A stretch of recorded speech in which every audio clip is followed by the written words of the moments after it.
اعوذ باللہ من الشیطان الرجیم بسم اللہ الرحمن الرحیم لن تنالوا البر حتى تنفقوا مما تحبون صدق اللہ العظیم۔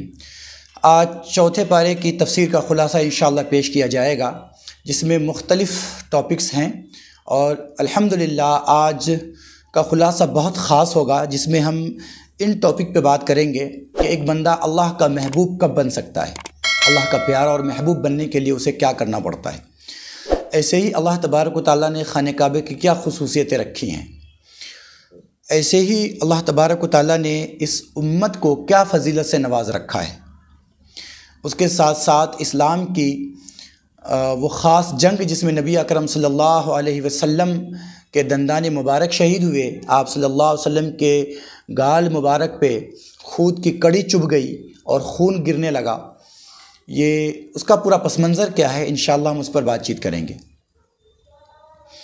ایسے ہی سب سے پہلے اللہ تبارک و تعالیٰ نے عورت کو عزت سے نوازا، جبکہ دنیا میں کوئی بھی دھرم اور کوئی بھی مذہب، کوئی بھی علاقہ عورت کو مقام دینے کو تیار نہیں تھا۔ ایسے ہی ایک سے زیادہ شادی کرنے کا کیا پرپز ہے، کن حالات میں ایک سے زیادہ شادی کرنے کے لیے فورس کیا جا سکتا ہے، اور اس کے فائدے کیا ہیں۔ تو آئیے ہم شروع سے دیکھتے ہیں کہ اللہ تبارک و تعالیٰ نے پہلی ہی آیت کے اندر کہا لن تنالوا البر حتى تنفقوا مما تحبون، کہ تم اس وقت تک کامیاب نہیں ہو سکتے، بھلائی کو نہیں پہنچ سکتے، جب تک کہ اپنی سب سے محبوب اور پیاری چیز کو اللہ کے راستے میں قربان نہ کر دو۔ یعنی اللہ تبارک و تعالیٰ کی خوشی حاصل کرنے کے لیے، کامیابی حاصل کرنے کے لیے یہ ضروری ہے کہ انسان اپنی پیاری اور لاڈلی چیز اللہ کے راستے میں قربان کرے۔ لن تنالوا البر حتى تنفقوا مما تحبون، تم کامیاب نہیں ہو سکتے، کامیابی کو نہیں پہنچ سکتے جب تک کہ تم اللہ کے راستے میں وہ چیز نہ قربان کر دو جو تمہیں بہت پیاری ہے، تمہیں بہت عزیز ہے، بڑی محبت ہے تمہیں اس سے۔ اس سلسلے میں اماں فاطمہ رضی اللہ تعالی عنہ کا ایک واقعہ میں عموماً ذکر کیا کرتا ہوں کہ حضرت فاطمہ رضی اللہ تعالیٰ عنہ گھر میں تھی، ایک سائل آیا مانگنے کے لیے، اس نے کہا کہ اللہ کے واسطے مجھے کوئی کپڑا عنایت فرما دیجئے، مجھے کپڑے کی ضرورت ہے۔ انہوں نے گھر میں دیکھا حضرت علی رضی اللہ تعالیٰ عنہ کا 2 کپڑا لٹکا ہوا تھا۔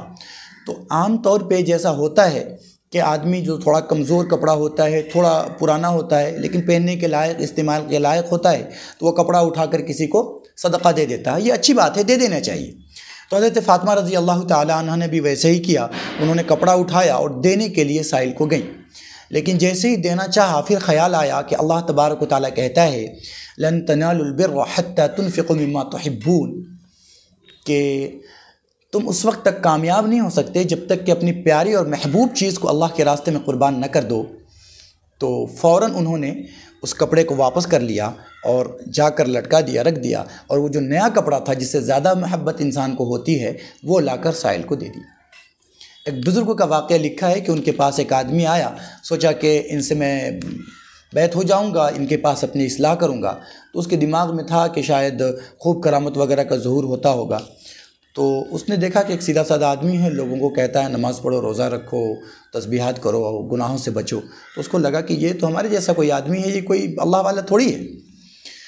تو اللہ والے کے دلوں پر کشف ہو جاتا ہے، تو انہیں کشف ہو گیا کہ یہ بندہ ایسا سوچ رہا ہے، تو ان کو روک لیا گیا کہ رکو، کل ہو کر چلے جانا۔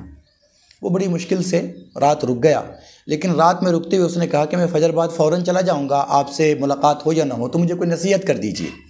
تو انہوں نے اللہ والے نے ایک نصیحت کی، کہا کہ دیکھو پوری زندگی میں اللہ کو اگر اپنے سے اچھا نہ سمجھو تو کم سے کم اپنے سے برا مت سمجھنا، اپنے جیسا ضرور سمجھنا۔ تو اس نے کہا عجیب بات ہے دل میں کہ یہ عجیب پیر صاحب ہے، عجیب اللہ والا ہے، کہہ رہا ہے کہ اللہ کو اپنے سے اچھا نہیں سمجھنا تو اپنے سے برا مت سمجھنا، کم سے کم اپنے جیسا سمجھنا۔ کوئی اللہ تبارک و تعالیٰ کو اپنے جیسا سمجھے گا، اپنے برابر سمجھے گا؟ اچھا ہوا میں نے ان کے ہاتھ پر بیعت نہیں کی، اچھا ہوا میں نے ان سے اصلاح کا رشتہ نہیں جوڑا۔ وہاں سے آ گیا، فجر کی نماز کے بعد وہ جانا چاہتا تھا کہ ان کا جو خادم تھا اللہ والے کا، وہ لا کر اس نے اسے ناشتہ پیش کیا اور کہا کہ آپ ناشتہ کر کے جائیں۔ اس ناشتے میں رات کا سالن بھی تھا، رات کی سبزی بھی تھی، اور دن کا تازہ کھانا بھی تھا، رات کی روٹی بھی تھی اور دن کی تازی روٹی بھی تھی صبح کی۔ اب جیسے اس نے کھانا شروع کرنا چاہا کہ ویسے ہی اس کے دروازے پر اس کے پاس ایک مانگنے والا آ گیا اور کہا کہ اللہ کے نام پہ کچھ دے دو. تو اس نے وہ جو رات والا سالن تھا، رات والی سبزی تھی وہ، اور رات والی روٹی تھی وہ اٹھا کر دے دیا اس کو، اور بقیہ کو اس نے خود کھا لیا. جب واپس ہونے لگا تو سوچا کہ ایک ملاقات کر ہی لیتے ہیں، تو جا کر ملاقات کیا تو اللہ والے نے کہا، بزرگ نے اس سے کہا کہ دیکھو بیٹا، میں نے تمہیں ایک نصیحت کی تھی کہ اگر تم اللہ کو اپنے سے اچھا نہ سمجھو تو اپنے سے برا بھی مت سمجھنا، کم سے کم اپنے برابر ضرور سمجھنا. تو اس سے رہا نہیں گیا، اس نے کہا آپ یہ کیسی بات کر رہے ہیں، اللہ کو کوئی اپنے برابر سمجھے گا یا اپنے سے کمتر سمجھے گا؟ تو کہا کہ پھر سنو کہ اگر تم اللہ کو اپنے سے اچھا سمجھتے تو اللہ کے نام پر ایک بندہ مانگنے کے لیے آیا تھا، تو تم اللہ کو اگر اچھا سمجھتے تو اللہ کے نام پر تازی روٹی اور تازہ گوشت اسے دے دیتے، اور رات کی باسی سبزی اور باسی روٹی تم کھاتے. اگر اللہ کو تم اپنے برابر سمجھتے تو باسی کھانے میں سے تھوڑا سا تم رکھ لیتے اور تھوڑا سا اسے دے دیتے، تازہ کھانے میں سے تھوڑا تم رکھ لیتے، تھوڑا اللہ کے نام پر مانگنے والے کو دے دیتے. مگر تم نے خدا کو اپنے سے بھی گیا گزرا سمجھا کہ اللہ کے نام پہ مانگنے والے کو تم نے سڑا ہوا اٹھا کر، مطلب رات کا اٹھا کر دے دیا، اور جو تازہ ترین تھا، اچھا تھا، وہ تم نے خود کھا لیا. تو اللہ تبارک و تعالیٰ فرماتا ہے لن تنالوا البر حتى تنفقوا مما تحبون، کہ تم کامیابی کی اس منزل تک نہیں پہنچ سکتے جو مطلوب ہے. وہاں تک پہنچنے کے لیے ضروری ہے کہ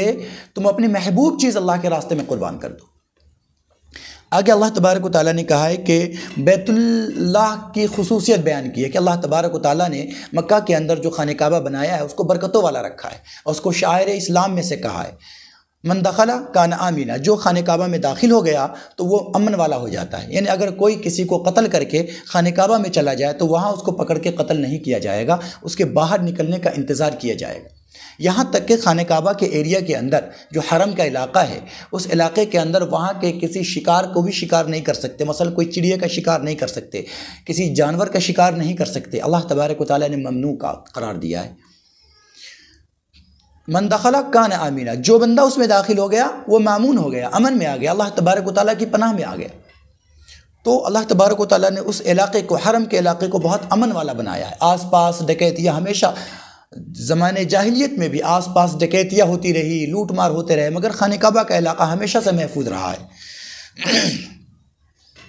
اس کے ساتھ ہی اللہ تبارک و تعالیٰ نے ذکر کیا ہے ان خوش نصیب لوگوں کا کہ قیامت میں کچھ چہرے بالکل تر و تازہ ہوں گے. یوم تبیض وجوہ و تسود وجوہ، کچھ چہرے بہت تر و تازہ ہوں گے اور کچھ چہرے مرجھائے ہوئے ہوں گے. وہ کچھ چہرے جو تر و تازہ ہوں گے وہ وہی ہوں گے جنہوں نے اپنی زندگی اللہ اور اس کے رسول صلی اللہ علیہ وسلم کے زندگی کے مطابق گزاری ہوگی. اس کے ذکر کرنے کا مقصد یہ ہے کہ ہمیں یہ کوشش کرنی چاہیے کہ ہم اپنی عبادتوں کے ذریعے اور اپنے کام کے ذریعے ان لوگوں میں شامل ہو جائیں جن کے چہرے کل قیامت کے دن بہت روشن ہوں گے. اللہ تبارک و تعالی ہم سب لوگوں کو اس میں شامل فرمائے. آگے اللہ تبارک و تعالیٰ نے آپ کی خصوصیت بیان کی ہے، آپ کی فضیلت بیان کی ہے. کنتم خیر امۃ اخرجت للناس تأمرون بالمعروف وتنہون عن المنکر، کہ اللہ تبارک و تعالیٰ نے اس امت کو یہ خاص خصوصیت دی ہے کہ ان کے ذمے دو بہت اہم کام لگائے ہیں. جو کام اصل میں نبی کیا کرتے تھے، جو نبی کا مقصد، جو منصب تھا، اس منصب کو اس امت کو سونپا گیا ہے، کیونکہ اس امت کے بعد کوئی دوسرا، اس امت کے نبی کے بعد، محمد رسول اللہ صلی اللہ علیہ وسلم کے بعد کوئی دوسرا نبی اس امت میں نہیں آنا ہے. اس لیے اللہ تبارک و تعالیٰ نے وہ دو اہم کام جو نبیوں کا منصب تھا وہ اس امت کو سونپ دیا ہے. وہ کیا کہ کسی کو بھی اگر آپ غلط کام کرتے ہوئے دیکھیں تو اس کو پیار و محبت سے سمجھا دے، منع کر دے، روک دے. اور اگر طاقت اللہ نے دی ہے تو طاقت سے روک دے. اور جو بندہ نیکی سے دور ہے اس کو پیار و محبت سے سمجھا کر نیکی کی طرف لائے. تأمرون بالمعروف وتنہون عن المنکر، کہ بھلائی کی طرف بلاتے رہیں اور برائی سے روکتے رہیں. جب تک امت یہ دو کام کرتی رہے گی اللہ کا عذاب اجتماعی طور پر کہیں نہیں آئے گا اور قیامت نہیں آ سکتی. دوسری قوموں کے تباہ ہونے کی ایک جو وجہ بیان کی گئی ہے ان میں سے ایک وجہ یہ بھی ہے کہ ایسا نہیں کہ دوسری قوموں میں سارے لوگ بدمعاش ہو گئے تھے، بلکہ کچھ لوگ تھے نیک لیکن انہوں نے اپنی زندگی کونے میں کر لی تھی. برا کرنے والوں کو روکا نہیں کرتے تھے وہ، لوگوں کو بھلائی کی دعوت نہیں دیتے تھے۔ اس لیے آپ اپنے گھر کے اندر اپنے جاننے والوں میں، اپنے رشتہ داروں میں جن سے بھی ملتے جلتے ہیں، ان تمام لوگوں کے نیکی کی طرف بلائیے، اور ان کے اندر اگر کوئی برائی ہے تو ان کو ان سے دور کرنے کی کوشش کیجیے۔ یہ آپ کا فرض منصبی ہے۔ آپ یہ نہیں سمجھ سکتے کہ میں نہ بھی کروں تب بھی چلے گا، آپ سے بھی پوچھا جائے گا۔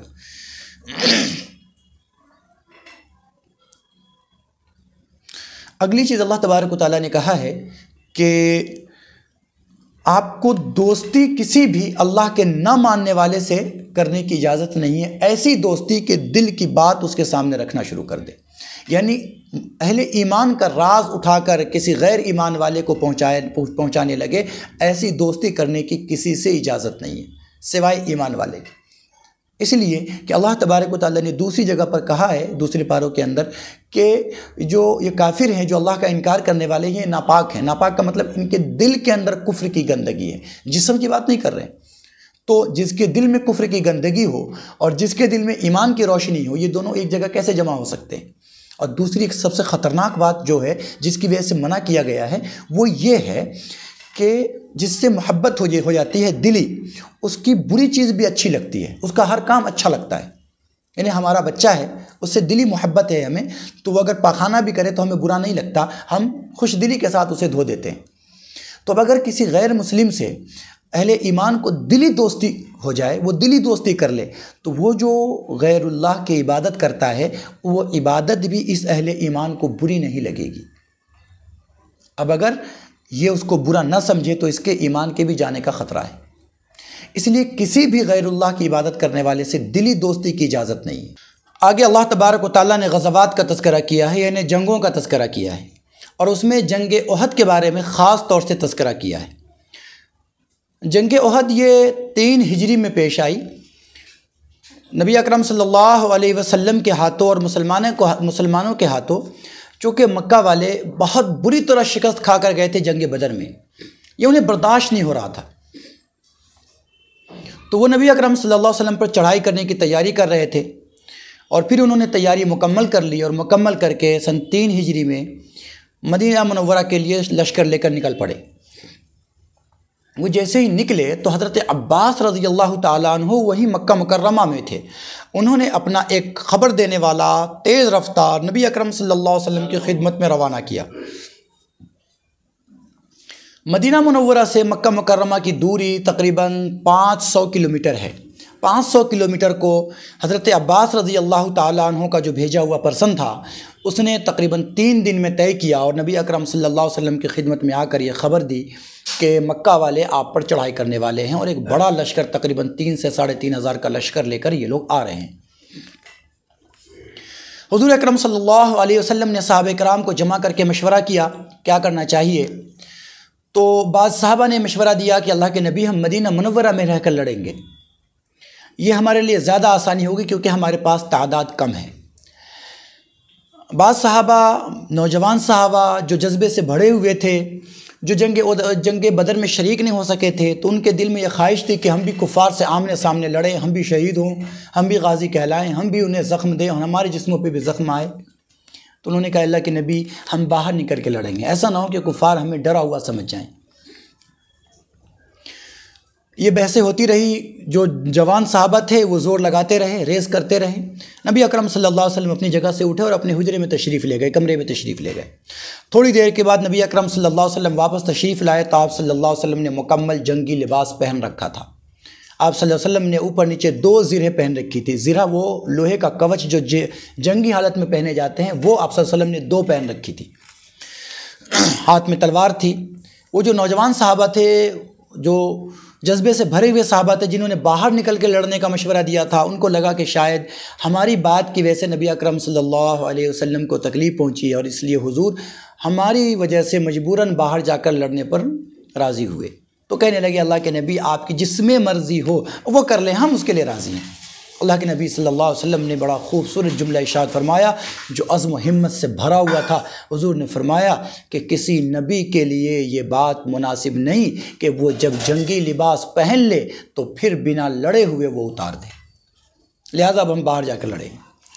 آپ صلی اللہ علیہ وسلم نے صحابہ کرام کو جمع کیا، تقریباً 1000 کے قریب صحابہ تھے۔ یہ پورے 1000 کے قریب صحابہ مدینہ منورہ سے نکلے اور احد کے پہاڑی کی طرف جانے لگے۔ ابھی جا رہے تھے کہ راستے میں عبداللہ بن ابی جو منافقوں کا سردار تھا، اس نے بھی مشورہ دیا تھا کہ ہم مدینے میں رہ کے لڑیں، تاکہ کیونکہ جان ہماری بچ جائے، بزدل۔ تو اس نے کہا کہ بھئی آپ نے ہمارا مشورہ نہیں مانا، اس لیے ہم اپنے 300 لوگوں کو لے کر الگ ہو رہے ہیں۔ تو وہ واپس ہو گیا۔ یہ اللہ تبارک و تعالیٰ نے دودھ میں سے جو پانی تھا اسے چھانٹ کر الگ کر دیا، اور اصل مکھن تھا وہ نبی اکرم صلی اللہ علیہ وسلم کے پاس رہ گئے۔ آپ صلی اللہ علیہ وسلم احد کی پہاڑی میں تشریف لائے، اور حضور اکرم صلی اللہ علیہ وسلم نے یہ سمجھے کہ آپ صلی اللہ علیہ وسلم جب وہاں پہنچے تو حضور نے ایسی ترتیب لگائی کہ دائیں طرف، حضور صلی اللہ علیہ وسلم کے دائیں طرف اور پیچھے طرف پہاڑی سلسلہ ہے۔ اللہ تبارک و تعالیٰ آپ تمام لوگوں کو مدینہ منورہ لے کر جائے۔ وہاں جب جائیں گے تو دیکھیں گے کہ آپ جب وہاں سے مدینہ کی طرف رخ کر کے کھڑے ہوں گے تو دائیں طرف اور پیچھے کی طرف یہ پہاڑی ہے، بہت اونچی اونچی پہاڑیاں ہیں، احد کی پہاڑیاں ہیں، اور بائیں طرف ایک چھوٹا پہاڑ ہے جس کو جبل الرمات کہتے ہیں۔ ابھی وہ بہت چھوٹا ہو گیا، نیچے دب گیا ہے، اس وقت ذرا اوپر رہا ہوگا اور دو پہاڑی کے بیچ میں ایسا راستہ بن رہا ہوگا، گھاٹی بولتے ہیں جس کو۔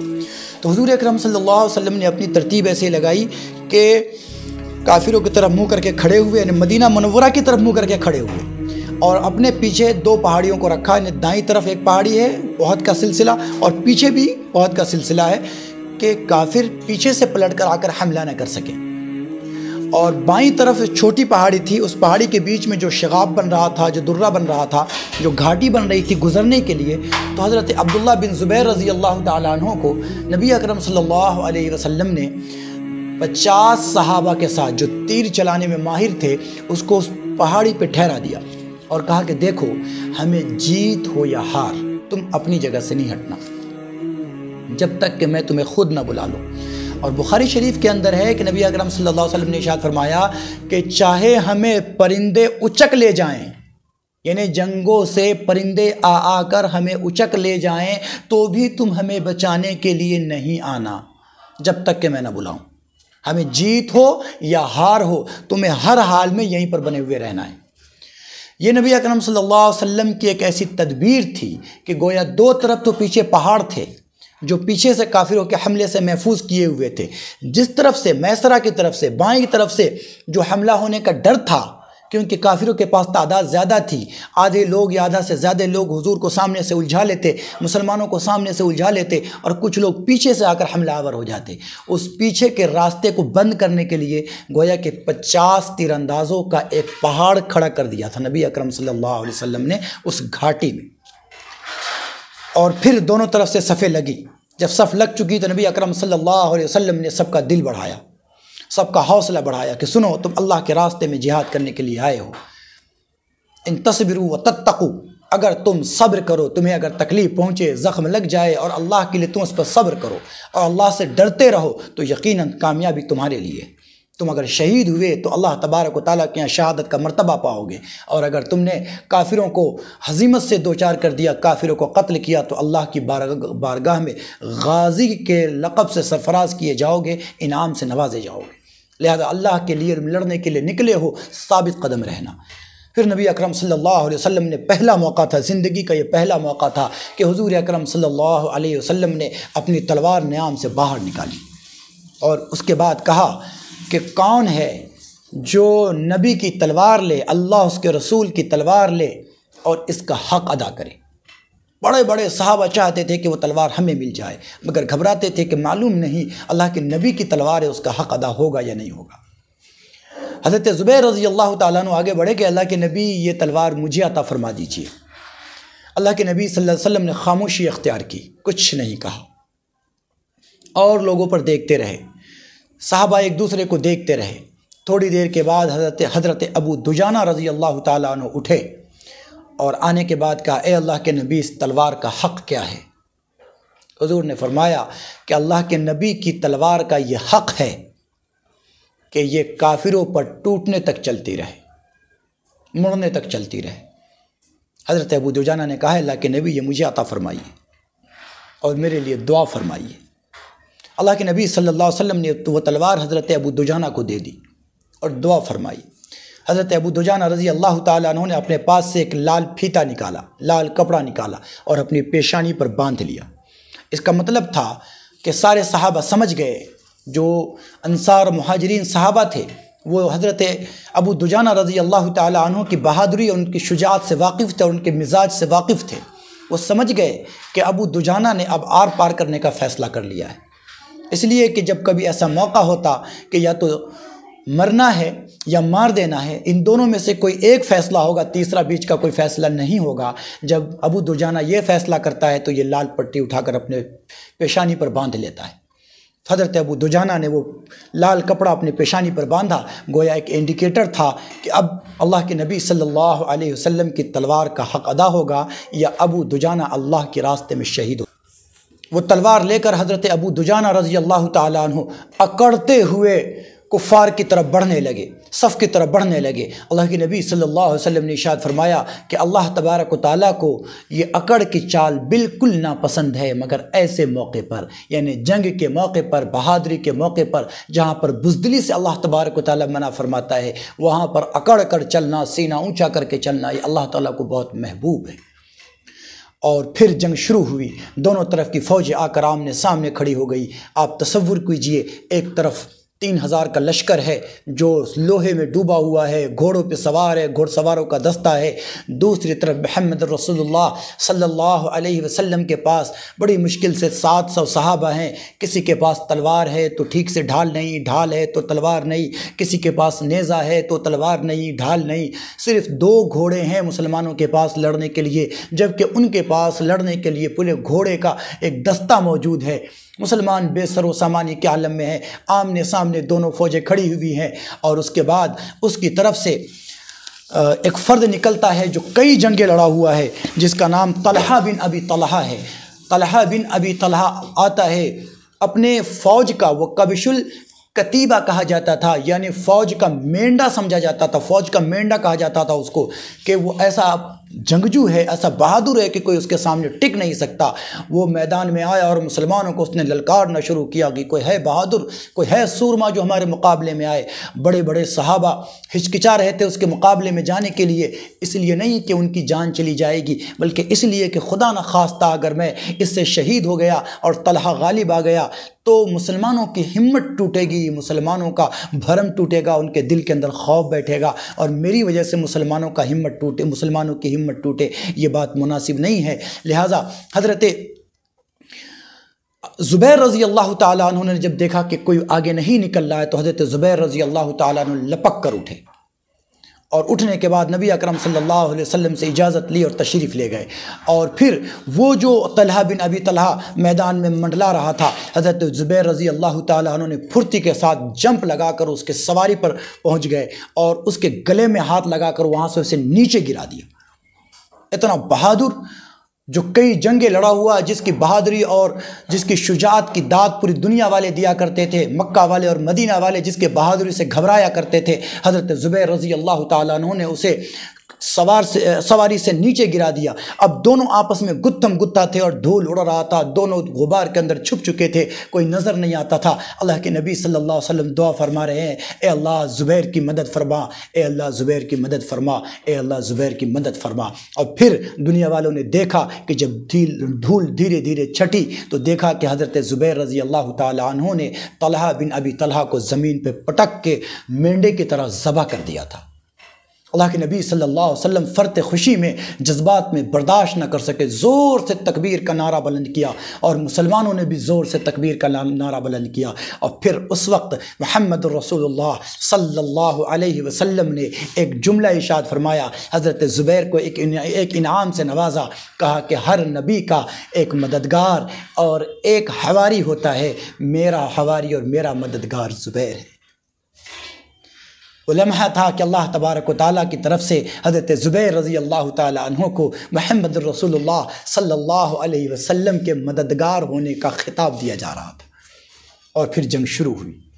اور حضرت زبیر نے ہی چونکہ اللہ کے نبی صلی اللہ علیہ وسلم کی تلوار مانگی تھی اور حضور نے نہیں دیا تھا، خاموشی اختیار کی تھی، تو حضرت زبیر کے دل میں یہ بات تھی کہ میں دیکھوں ابو دجانہ اس تلوار سے کرتا کیا ہے۔ تو ان کا بیان ہے کہ میں نے دیکھا کہ حضرت ابو دجانہ رضی اللہ تعالیٰ عنہ جس طرف جاتے ہیں کافروں کو زمین پہ تڑپا دیتے ہیں، اس کا علم بردار ہے، اس کو ایسی تلوار ماری کہ یہاں سے کٹ کر پھیپھڑے تک نیچے ہوئے آ کر لٹک گیا اور وہیں پر گر کر وہ تڑپنے لگا۔ حضرت ابو دجانہ رضی اللہ تعالیٰ عنہ حملہ کرتے ہوئے آگے کی طرف جاتے رہے، کافروں کو خاک و خون میں نہلاتے رہے۔ اچانک ایک پکارنے والا سامنے تھا، ایک جنگجو سامنے تھا۔ حضرت ابو دجانہ نے تلوار اٹھائی اور چاہ کہ اس پر حملہ کرے، کہ اندر سے وہ جو جس پر حملہ کرنا چاہ رہے تھے اس نے پکارا، ہائے مجھے بچاؤ، ہائے مجھے بچاؤ۔ تو حضرت ابو دجانہ نے دیکھا کہ یہ عورت کی آواز ہے، وہ ہندہ تھی۔ اس کے اوپر جب حضرت ابو دجانہ نے تلوار اٹھائی، جو وہ بھی زیرہ وغیرہ پہنی ہوئی تھی، پہچانی نہیں جا رہی تھی کہ عورت ہے یا مرد، تو جب اس نے پکارا ہائے مجھے بچاؤ، تو حضرت زبیر کا بیان ہے کہ حضرت ابو دجانہ نے یہ تلوار اٹھائی تھی اور ہم نے دیکھا کہ بس اب اس کا کام تمام ہوا چاہتا ہے کہ وہ تلوار انہوں نے ہوا کے اندر روک لی اور پیچھے پلٹ گئے۔ گویا کہ حضرت ابو دجانہ رضی اللہ تعالیٰ عنہ نے تلوار روک لی کہ اللہ کے نبی صلی اللہ علیہ وسلم کے تلوار کا یہ حق ہے کہ یہ ایسے دشمنوں پہ چلے جو مضبوط اور طاقتور ہو۔ عورتوں کے اوپر چلا کر اللہ کے نبی صلی اللہ علیہ وسلم کے تلوار کی توہین نہیں کی جائے گی۔ سوچیں ایک مرتبہ، اپنی زندگی کے 1 منٹ کو ریوائز کریں، پیچھے ہٹائیں اور سوچیں کہ آج کے وقت میں پوری دنیا کا لیبرل طبقہ یہ کہتا ہے کہ اسلام نے عورتوں کو عزت و احترام نہیں دیا۔ حضور اکرم صلی اللہ علیہ وسلم کے تلوار مبارک سے کسی عورت پہ حملہ تک نہیں کیا گیا۔ یہ اللہ کے نبی صلی اللہ علیہ وسلم نے یہ مقام دیا عورتوں کو، مسلمانوں نے یہ مرتبہ دیا عورتوں کو، اور آپ کہتے کہ اسلام نے کوئی عزت نہیں دی عورتوں کو اور عورت کے ساتھ کوئی بھلا کام نہیں کیا، اور اسلام نے ہی عورتوں کو عزت سے سرفراز کیا ہے۔ اس کے بعد پھر ہم آئیے جنگ کی طرف واپس آتے ہیں کہ اللہ کے نبی صلی اللہ علیہ وسلم نے مسلمانوں کا جھنڈا حضرت مصعب بن عمیر رضی اللہ تعالیٰ عنہ کے ہاتھ میں دیا تھا۔ ایک خوب جوان ہاتھ میں، دائیں ہاتھ میں علم پکڑے ہوئے تھے، جھنڈا پکڑے ہوئے تھے، ایک تلوار آیا اور ہاتھ کاٹتا ہوا نیچے چلا گیا، جھنڈا گرنے لگا۔ حضور اکرم صلی اللہ علیہ وسلم کے علم کو انہوں نے بائیں ہاتھ سے پکڑا، پھر دوسرا حملہ کیا کافر نے، یہ ہاتھ کٹ کر نیچے اتر گیا، جھنڈا مبارک گرنے لگا۔ حضور اکرم صلی اللہ علیہ وسلم کے علم مبارک کو گرنا صحابی رسول کو اس وقت بھی گوارا نہیں تھا۔ انہوں نے فوراً زمین پر بیٹھ کر اپنے یہ دونوں کٹے ہوئے بازو تھے اس سے اور کندھے سے لگا کر اس کو اس طرح سے پکڑا جھنڈے کو، اور یہ دونوں گھٹنوں سے اس جھنڈے کو نیچے سے پکڑ کر رکھا اور کھڑا کر کے رکھا۔ یہ تھی محبت صحابہ کرام کی محمد رسول اللہ صلی اللہ علیہ وسلم سے کہ دونوں ہاتھ کٹ کر نیچے گرے ہوئے ہیں، خون جاری ہے، اور ایسے وقت میں بھی یہ گوارا نہیں ہے کہ محمد رسول اللہ صلی اللہ علیہ وسلم کا پرچم زمین پر گر جائے۔ ایمان والو، پھر اپنی زندگی کو ایک منٹ پیچھے ریوائز کرو اور سوچو کہ کیا محمد رسول اللہ صلی اللہ علیہ وسلم کی ہر چیز سے ہمیں بھی اس طرح سے محبت ہے؟ اگر نہیں ہے تو ہمیں اپنے ایمان کا جائزہ لینے کی ضرورت ہے۔ ہمیں سوچنے کی ضرورت ہے کہ کیا محمد رسول اللہ صلی اللہ علیہ وسلم نے کل قیامت میں یہ پوچھ لیا کہ میرے صحابہ نے جیسا ایمان قبول کیا تھا، یا اللہ نے پوچھ لیا کہ صحابہ نے جیسا ایمان قبول کیا تھا کیا تمہارا ایمان ویسا ہے؟ کیونکہ اللہ نے حکم دیا کہ جیسے صحابہ نے ایمان قبول کیا ویسے ہی ایمان لاؤ، تو ہمارے پاس کوئی جواب نہیں ہوگا۔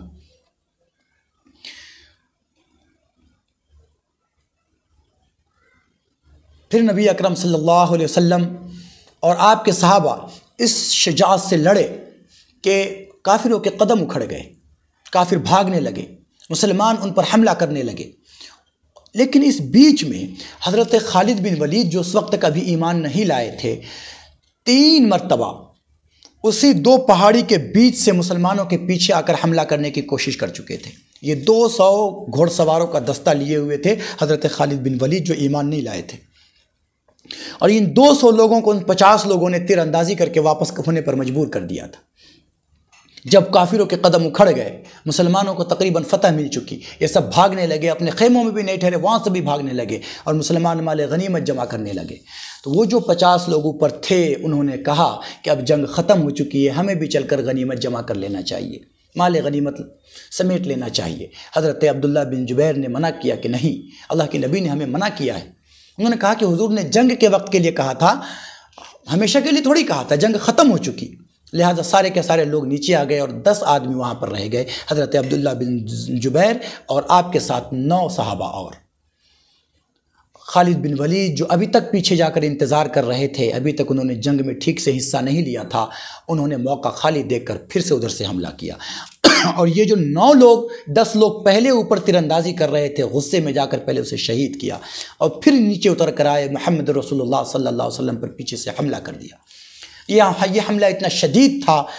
کہ مسلمانوں کے قدم اکھڑ گئے اور ایک ہنگامہ مچ گیا۔ ایسے ہی میں ایک صحابی شہید ہوئے جو نبی اکرم صلی اللہ علیہ وسلم سے ملتے جلتے تھے، اور مسلمانوں میں یہ ہنگامہ ہو گیا کہ محمد رسول اللہ صلی اللہ علیہ وسلم شہید کر دیے گئے۔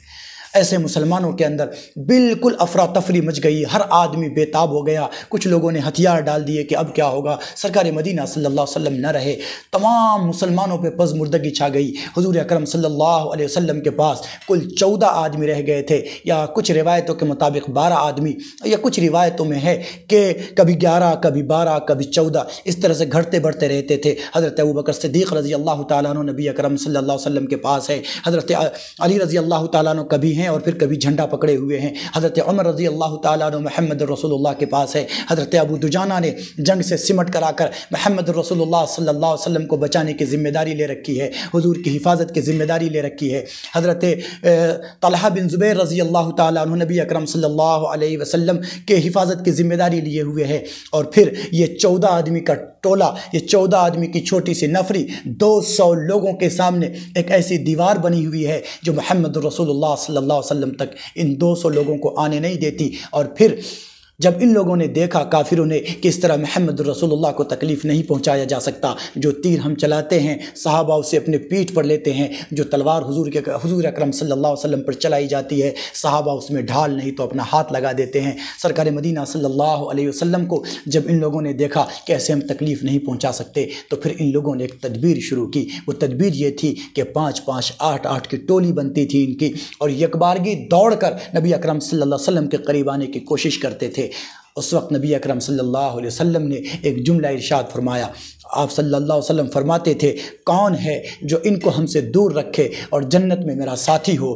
انصار 7 تھے، 7 انصار صحابہ تھے اس وقت، یہ ساتوں کے ساتوں کھڑے ہو گئے، کہا انا یا رسول اللہ، اے اللہ کے نبی میں یہ چاہتا ہوں کہ میں انہیں آپ سے دور رکھوں گا اور جنت میں میں آپ کا ساتھی بنوں گا۔ اور پھر وہ جو 5-5 کی 8-8 کی ٹولی آ کر محمد رسول اللہ صلی اللہ علیہ وسلم پر حملہ کرنا چاہتی تھی، یہ اکیلا ایک صحابی دوڑ کر جا کر ان پر حملہ کر دیتا تھا، اور اس وقت تک انہیں آگے نہیں بڑھنے دیتا تھا جب تک کہ زمین پر تڑپ کر شہید نہیں ہو جاتا تھا۔ ایسے ہی ایک صحابی حضرت ابن زیاد، یہ نبی اکرم صلی اللہ علیہ وسلم سے اجازت لے کر جا کر حملہ کیا اور زخمی ہو کر اتنا گر گئے کہ اٹھ نہیں سکتے تھے۔ حضور اکرم صلی اللہ علیہ وسلم کی طرف دیکھا، حضور نے کہا اسے اٹھا کر لاؤ، اسے اٹھا کر لایا گیا۔ نبی اکرم صلی اللہ علیہ وسلم کے قدم مبارک پر سر اپنا رکھ کر آقا مدنی صلی اللہ علیہ وسلم کی طرف دیکھا اور اپنی جان اللہ کے سپرد کر دی۔ یہ وہ صحابہ کرام کا جذبہ تھا محمد رسول اللہ صلی اللہ علیہ وسلم کی حفاظت کرنے کے لیے، یہ وہ صحابہ کرام کا جذبہ تھا حضور اکرم صلی اللہ علیہ وسلم پر اپنی جان نچھاور کرنے کے لیے، کہ اللہ تبارک و تعالیٰ نے محمد رسول اللہ صلی اللہ علیہ وسلم کی زبان مبارک سے دنیا ہی کے اندر ان کے لیے جنت کی بشارتیں دی۔ حضرت حنظلہ رضی اللہ تعالیٰ عنہ وہ صحابی ہیں کہ ان کی نئی شادی ہوئی تھی، خوبصورت جوان تنومند، خوبصورت جوان اپنی بیوی کے ساتھ پہلی رات گزار رہے تھے کہ فجر کے وقت ہی آواز آئی کہ چلو محمد رسول اللہ صلی اللہ علیہ وسلم جہاد کے لیے بلا رہے ہیں۔ انہیں غسل کرنے کا موقع نہیں ملا، آ گئے۔ آنے کے بعد محمد رسول اللہ صلی اللہ علیہ وسلم کی معیت میں، آپ صلی اللہ علیہ وسلم کی معیت میں جنگ میں شریک ہوئے اور شہید ہو گئے۔ جنگ جب ختم ہوئی تو اللہ کے نبی صلی اللہ علیہ وسلم نے کہا کہ ابو حنظلہ کدھر ہے، اسے لاؤ۔ صحابہ کرام نے ان کی لاش کو ڈھونڈا، کہیں بھی ان کی لاش نہیں ملی۔ حضور نے فرمایا کہ اس پہاڑ کے پیچھے جا کر دیکھو کہ حنظلہ کی لاش وہاں ملے گی۔ جب وہاں جا کر دیکھا تو وہ لاش اوپر سے نیچے دھیرے دھیرے اتر رہی تھی اور جسم مبارک سے پانی کے قطرے موتیوں کی طرح گر رہے تھے۔ حضور اکرم صلی اللہ علیہ وسلم کے پاس جب لایا گیا، حضور اکرم صلی اللہ علیہ وسلم بار بار اس کی طرف سے منہ پھیر لیتے تھے۔ صحابہ نے پوچھا یا اللہ کے نبی کیا حنظلہ منافق تھا؟ حضور نے کہا نہیں، وہ میرا جانثار تھا، میری محبت میں لڑتا ہوا شہید ہوا، اور اللہ تبارک و تعالیٰ کی طرف سے فرشتوں نے اسے غسل دیا ہے، اور اس کے جنازے سے لے کر اس کے جسم سے لے کر آسمان تک حوروں کی لائن لگی ہوئی ہے جو اللہ تبارک و تعالیٰ نے حنظلہ کو لینے کے لیے بھیجا ہے۔ چونکہ یہ حوریں اس کی امانت ہے، اس لیے میں نظریں پھیر لے رہا ہوں۔ اسی جنگ میں نبی اکرم صلی اللہ علیہ وسلم کو جب گھیر لیا گیا تو ایک ذلیل نے نبی اکرم صلی اللہ علیہ وسلم پر پتھر پھینکا، جس کی وجہ سے آپ صلی اللہ علیہ وسلم نے جو خود پہن رکھا تھا اس کی کڑی محمد رسول اللہ صلی اللہ علیہ وسلم کے رخسار مبارک میں چبھ گئی، اور اتنی اندر تک چبھ گئی کہ سرکار مدینہ صلی اللہ علیہ وسلم سے نکالے نہیں نکلتی تھی۔ حضرت ابو عبیدہ جراح رضی اللہ تعالی عنہ نے اپنے دانتوں سے پکڑ کر اسے کھینچ کر باہر نکالا، اور اتنی اندر تک گڑی ہوئی تھی کہ ان کے دانت نکالنے میں ٹوٹ گئے۔ چونکہ نبی اکرم صلی اللہ علیہ وسلم کو ان لوگوں نے گھیر رکھا تھا، تو کسی ذلیل نے پتھر مارا اور حضور اکرم صلی اللہ علیہ وسلم کو لگا، اور وہاں پر ایک گڑھا تھا، حضور اکرم صلی اللہ علیہ وسلم اس میں گر گئے۔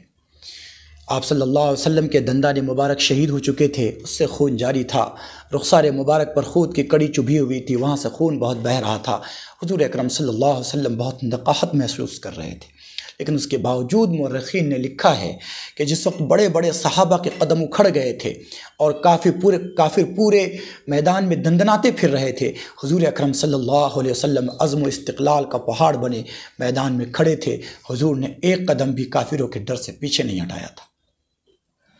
نبی اکرم صلی اللہ علیہ وسلم اس گڑھے میں گرے تو حضرت علی رضی اللہ تعالیٰ عنہ اور حضرت طلحہ رضی اللہ تعالیٰ عنہ نے سہارا دے کر اوپر اٹھایا، حضور اکرم صلی اللہ علیہ وسلم کو اوپر اٹھایا، اور پھر ایک پہاڑی کی طرف لے کر جانے لگے۔ حضور اتنے کمزور پڑ چکے تھے، اتنا خون بہہ چکا تھا کہ پہاڑی پر قدم رکھ کر چڑھا نہ جاتا تھا۔ حضرت طلحہ رضی اللہ تعالیٰ عنہ وہاں بیٹھ گئے اور کہا، ہے اللہ کے نبی، میرے جسم پہ پیر رکھ کر پہاڑی پہ چڑھے آپ۔ حضور اکرم صلی اللہ علیہ وسلم نے ان کے جسم پہ پیر رکھا اور پھر پہاڑی پہ چڑھے، اور حضور اکرم صلی اللہ علیہ وسلم نے حضرت طلحہ کے لیے کہا کہ وجب، طلحہ نے تو جنت واجب کر لی۔ حضور اکرم صلی اللہ علیہ وسلم بہت کمزور ہو چکے تھے، خون بہت زیادہ نکل چکا تھا۔ حضرت ابوبکر صدیق رضی اللہ تعالیٰ عنہ اور حضرت عمر رضی اللہ تعالیٰ عنہ یہ دونوں آپ کے ساتھ تھے اور آپ کو لے کر پہاڑی کی طرف چڑھ رہے تھے۔ یہ جو خالد بن ولید تھے، یہ جانتے تھے کہ جب تک محمد رسول اللہ صلی اللہ علیہ وسلم کو شہید نہ کیا گیا اس وقت تک جنگ کا کوئی فیصلہ خاص نہیں ہوگا، کچھ نفع حاصل نہیں ہوگا۔ تو انہوں نے دیکھ لیا حضور اکرم صلی اللہ علیہ وسلم کو اوپر چڑھتے ہوئے، تو اپنے کچھ سواروں کو لے کر اس پہاڑ کی گھاٹی پر اوپر چڑھنا چاہا۔ اب وقت تھا حضرت عمر رضی اللہ تعالیٰ عنہ کا۔ حضرت عمر رضی اللہ تعالیٰ عنہ حضور کو چھوڑ کر اس گھاٹی میں 2 قدم نیچے آ گئے اور قسم کھا کر کہا کہ ولید کے بیٹے خالد، تو جنگی فنوں سے اچھی طرح سے واقف ہے اور تیری بہادری بھی مشہور ہے، تو جانتا ہے کہ کون کب کیسا اور کس طرح سے لڑ سکتا ہے، لیکن خدا کی قسم اگر تو نے اس درے پہ اس گھاٹی پہ چڑھنے کی کوشش کی اور حضور اکرم صلی اللہ علیہ وسلم کے بارے میں اپنے غلط ارادے سے باز نہیں آیا تو خدا کی قسم میں تمہیں یہیں پہ تمہارے خون سے نہلا دوں گا، آج کا سورج تمہیں آخری مرتبہ دیکھے گا۔ محمد رسول اللہ صلی اللہ علیہ وسلم نے خانہ کعبہ کی جالی پکڑ کے جسے اپنے لیے مانگا تھا، آج وہ محمد رسول اللہ صلی اللہ علیہ وسلم کے سامنے ایک ڈھال بن کر کھڑا تھا، اور اللہ کے نبی صلی اللہ علیہ وسلم کے دشمنوں کو پکار کر کہہ رہا تھا کہ اگر تو نے حضور اکرم صلی اللہ علیہ وسلم کے بارے میں اپنا غلط ارادہ ترک نہیں کیا تو آج تمہیں تمہارے خون میں نہلا دیا جائے گا۔ حضرت خالد بن ولید جو ایمان نہیں لائے تھے، وہ جنگی چالوں سے واقف تھے، انہوں نے دیکھا کہ ہاں واقعی اس گھاٹی میں اوپر والے سے نیچے والا نہیں جیت سکتا، اوپر والے سے نیچے والا فائدہ نہیں اٹھا سکتا، بلکہ اوپر والے کے ہاتھ مارا ہی جائے گا، اس لیے واپس ہو جانے میں انہوں نے غنیمت سمجھی اور واپس ہو گئے۔ ادھر ابو سفیان نبی اکرم صلی اللہ علیہ وسلم کو ڈھونڈتا پھر رہا تھا، پھر ایک پہاڑی پہ کھڑا ہوا اور اس نے اپنے حبل کے بڑا ہونے کا نعرہ لگایا۔ حضرت نبی اکرم صلی اللہ علیہ وسلم کی طرف سے حضرت ابوبکر صدیق نے جواب دینا چاہا، مگر اللہ کے نبی نے منع فرما دیا۔ پھر اس نے نام لے کر پکارا کہ کیا محمد ہے، مجھے سن رہا ہے؟ حضرت ابوبکر نے پھر جواب دینا چاہا، اللہ کے نبی نے منع فرما دیا۔ پھر اس نے حضرت ابوبکر صدیق کا نام لے کر پکارا، پھر اس نے اللہ کے نبی نے منع فرما دیا۔ عمر رضی اللہ تعالیٰ عنہ کا نام لے کر پکارا، اللہ کے نبی نے منع فرما دیا۔ پھر اس نے کہا کہ یہ سب کے سب مر گئے ہیں، بڑا ہے ہمارا حبل، بڑا ہے ہمارا بت۔ تو حضرت عمر رضی اللہ تعالیٰ عنہ کو برداشت نہیں ہوا اور انہوں نے زور سے اللہ اکبر کا نعرہ لگایا۔ پھر اس نے کہا کہ کیا محمد تم میں ہے؟ تو اللہ کے نبی نے کہا کہ کہو کہ اللہ تبارک و تعالیٰ بڑا ہے اور اللہ نے ہمیں حفاظت کے ساتھ رکھا ہے۔ حضرت عمر رضی اللہ تعالیٰ عنہ نے پکار کر کہا کہ بڑائی اللہ کے لیے ہے اور اللہ تبارک و تعالیٰ کے فضل سے محمد رسول اللہ صلی اللہ علیہ وسلم عافیت کے ساتھ ہے۔ اس نے کہا کہ ٹھیک، آج کا دن بدر کا بدلہ ہے، اگلے سال پھر ہم اسی مقام پر ایک دوسرے کا مقابلہ کریں گے۔ اللہ کے نبی نے کہا کہ کہہ دو کہ منظور ہے ہمیں۔ حضرت عمر نے کہا کہ ہمیں منظور ہے، انشاءاللہ ہم آئندہ سال اسی جگہ پر پھر ایک دوسرے کا مقابلہ کریں گے۔ حضور اکرم صلی اللہ علیہ وسلم زخمیوں کو لے کر گھر آئے۔ شاید ہی کوئی صحابی ایسے تھے جو زخمی نہیں ہوئے تھے، اور اس میں اللہ کے نبی صلی اللہ علیہ وسلم کا ایک بہت بڑا ہیرا تھا جو چکنا چور ہو گیا، جو چمک کر پوری دنیا کو روشن کر گیا۔ وہ ہیرا تھا حضرت حمزہ رضی اللہ تعالیٰ عنہ کا ہیرا، کہ اللہ کے نبی صلی اللہ علیہ وسلم کے چچا تھے اور حضور اکرم صلی اللہ علیہ وسلم کی معیت میں جنگ کے بدر میں بھی بڑی شجاعت اور بہادری سے لڑے تھے، اور اب بھی ان کی شجاعت دیدنی تھی۔ جس طرح بڑھتے تھے کافروں کے صفے الٹ کر رکھ دیتے تھے۔ کئی لوگوں پر انہوں نے حملہ کیا اور اس کے ٹکڑے زمین پر بکھیر دیے، مگر ایک غلام، حبشی غلام، وحشی، جس کو جنگ سے کوئی مطلب نہیں تھی، وہ چھپ کر اس لیے بیٹھا ہوا تھا کہ اگر میں حضرت حمزہ کو مار دوں گا تو میری جو مالکن، میرا جو مالک ہے وہ مجھے آزاد کر دے گا۔ چونکہ حبشی لوگ نیزہ پھینکنے میں ماہر ہوتے ہیں، تو وہ ایک پیڑ کی آڑ میں، پتھر کی آڑ میں گھات لگا کر بیٹھا ہوا تھا کہ مجھے جنگ میں شریک نہیں ہونا۔ جس وقت حضرت حمزہ اس طرف سے اتفاق سے اگر گزریں گے تو میں اپنی آزادی کے لیے کوشش کروں گا کہ اسے جان سے مار سکوں۔ ابھی حضرت حمزہ رضی اللہ تعالیٰ عنہ اس کو نظر آئے، وہ چاہنے لگا کہ تھوڑا اگر اور قریب آ جائے تو اچھا تھا، کہ اچانک اس کی طرف سے، کافروں کی طرف سے ایک بندہ حضرت حمزہ رضی اللہ تعالیٰ عنہ کی طرف لپکا۔ حضرت حمزہ نے آگے بڑھ کر اس پر یوں حملہ کرنا چاہا، اور حملہ جیسے ہی کرنا چاہا کہ بس اس نے دیکھا کہ حضرت حمزہ قریب آ گئے ہیں۔ اس نے تاک کر برچھا پھینکا، بھالا پھینکا، اور وہ نیزہ ناب کے پاس سے لگ کر آر پار دوسری طرف نکل گیا، اور حضرت حمزہ اس کی طرف پلٹے، ایک قدم اٹھانا چاہا اس کی طرف، مگر اللہ کا یہ شیر وہیں پر غش کھا کر نیچے گر گیا۔ اور حضرت حمزہ رضی اللہ تعالیٰ عنہ جو محمد رسول اللہ صلی اللہ علیہ وسلم کے ایک بہادر جانباز تھے، ایک بہادر سپاہی تھے، محمد رسول اللہ پر اپنی جان قربان کرنے والے اور نثار کرنے والے تھے، انہوں نے اللہ کی اور اللہ کے رسول کی محبت میں اپنی جان قربان کر دی۔ سرکار مدینہ صلی اللہ علیہ وسلم واپس تشریف لائے، زخمیوں کی مرہم پٹی کی گئی، سارے صحابہ زخمی تھے۔ حضرت عمارہ رضی اللہ تعالی عنہ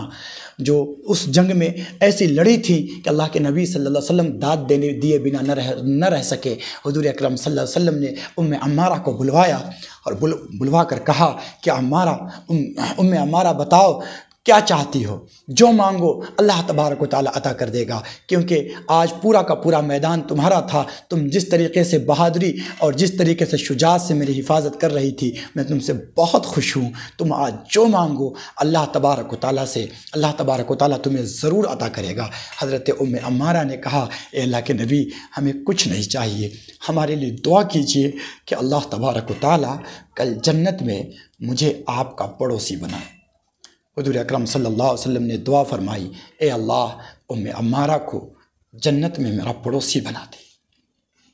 یقین جانے محمد رسول اللہ صلی اللہ علیہ وسلم پر جان نثار کرنے والوں کو اللہ تبارک و تعالیٰ نے اتنے انعامات سے نوازا ہے اور نوازے گا جس کے بارے میں انسان تصور نہیں کر سکتا۔ حضرت عمارہ رضی اللہ تعالی عنہ وہ خاتون ہے جو جنت میں محمد رسول اللہ صلی اللہ علیہ وسلم کے پڑوس میں ہوں گی۔ یہ انعام حضرت عمارہ رضی اللہ تعالیٰ عنہ کو اس بنیاد پر ہے کہ انہوں نے اپنے بیٹوں کے ساتھ اس جنگ میں شرکت کی، اور بیٹے جنگ میں شریک تھے، اور حضور اکرم صلی اللہ علیہ وسلم پر جب کافروں نے حملہ کیا تھا، حضرت عمارہ نبی اکرم صلی اللہ علیہ وسلم کے ارد گرد پروانوں کی طرح گھوم رہی تھی اور حضور اکرم صلی اللہ علیہ وسلم کی حفاظت کر رہی تھی۔ ہم اپنی زندگی کو ایک منٹ پیچھے لے کر جائیں اور ایک بار سوچیں کہ کیا محمد رسول اللہ صلی اللہ علیہ وسلم کی محبت ہمارے دلوں میں بھی اسی طرح ہے؟ کیا حضور اکرم صلی اللہ علیہ وسلم کی ایک ایک بات پر ہمیں اپنے ہر چیز کے قربان کر دینے کا جذبہ ہے؟ اگر نہیں ہے تو ہمیں اپنے ایمان پر غور کرنے کی ضرورت ہے۔ اللہ تعالیٰ نے اس پارے کے شروع ہی میں کہا لن تنالوا البر حتى تنفقوا مما تحبون، تم اس وقت تک کامیاب نہیں ہو سکتے جب تک کہ اپنی سب سے پیاری چیز اللہ کے راستے میں قربان نہ کر دو۔ اس کے آگے اللہ تبارک و تعالیٰ نے یتیموں کے مال کی حفاظت کا تذکرہ کیا ہے، اور ایک سے زیادہ شادی کا تذکرہ کیا ہے، میراث کا تذکرہ کیا ہے، محرمات کا تذکرہ کیا ہے۔ 2-3 منٹ کہ اللہ کے نبی صلی اللہ علیہ وسلم پر جو قرآن نازل ہوا اس نے یہ کہا کہ اے ایمان والو، تم جن عورتوں کو پسند کرتے ہو 2-2 3-3 4-4 سے تم نکاح کرو۔ آج کے وقت میں ایک سے زیادہ نکاح کو لوگ بوجھ سمجھتے ہیں یا عیب سمجھتے ہیں۔ بیواؤں کو لوگ راشن تو ضرور دیتے ہیں، اسے پیسہ تو ضرور دیتے ہیں، مگر اسے شوہر کا انتظام کر